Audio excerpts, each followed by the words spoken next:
একটা গরু যার নাম গঙ্গা, তার মালিক মারা যাওয়ার ফলে সে মালিকের জমিতে চাষ শুরু করলো। সে জমিতে চাষ করার জন্য পরিশ্রম করলো। সে কোদাল দিয়ে মাটি সমান করলো।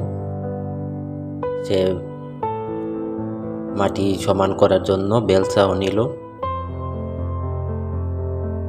তারপরে সে জমিতে পানি দিল যাতে জমিতে চাষ করা যায়। সে জমিতে চারা গাছ রোপণ করলো এবং তা দেখাশোনা করার জন্য সকাল বিকাল জমিতে আসতো। সে একদিন বিকালে এসে দেখে কিছু ছাগল তার জমিতে ধান গাছ খাচ্ছে।